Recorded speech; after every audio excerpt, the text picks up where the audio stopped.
Hello, and welcome to another episode of This, That, and the Other.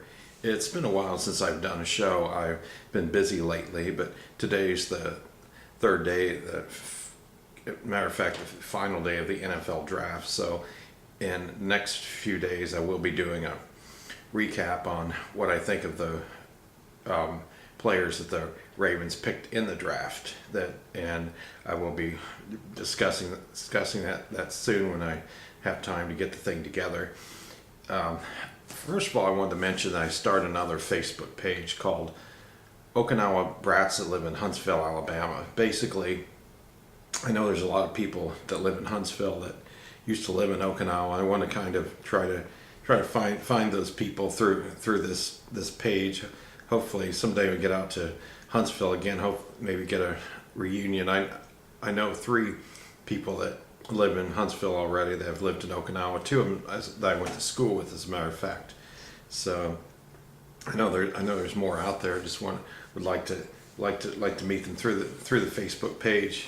All right, today I'm going to be discussing a hamburger chain that used to exist in the South from 1976 to 1979. I had never heard of this until Sunday when I was looking at the Huntsville Rewound Facebook page.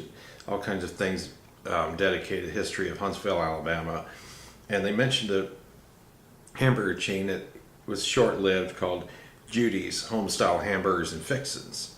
I had never heard of Judy's until then, but from what I was reading, I couldn't find much information on it. From what I read, they were headquartered in Nashville, Tennessee, and they had some locations in Nashville. They had at least two in Huntsville, perhaps 3.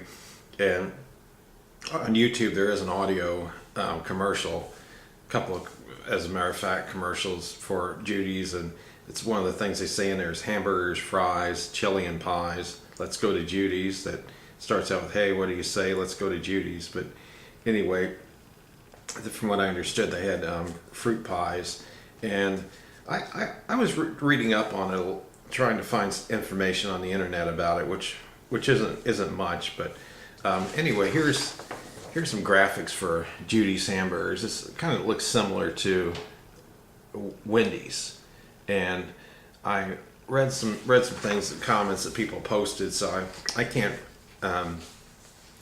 say whether they're authentic or not.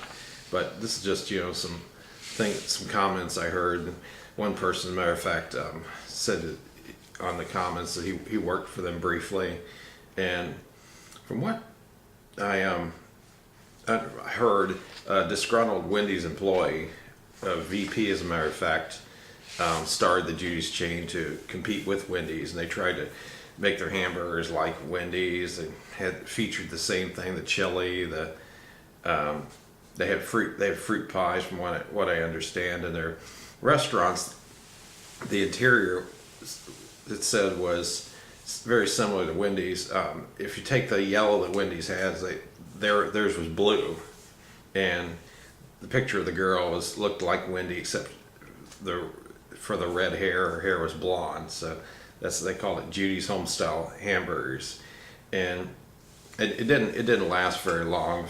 It lasted until 1979. Dave Thomas and his legal team took them to court, and Judy's was forced to go out of business for, I guess, infringement. I don't know, copyright infringement. I don't know what it was exactly, the whole reasoning on it. But Wendy's won that lawsuit, and Judy's was forced to shut down. But kind of interesting piece of history. Like I said, I never heard of them. I never tried their food, so I have no idea, how it compared to Wendy's or anything. But it's an interesting topic, and thought I'd go ahead and discuss this one. And I come up with some obscure things sometimes. This is one of them. And anyway, I'll be going over the Ravens draft picks the next time. And thanks for watching.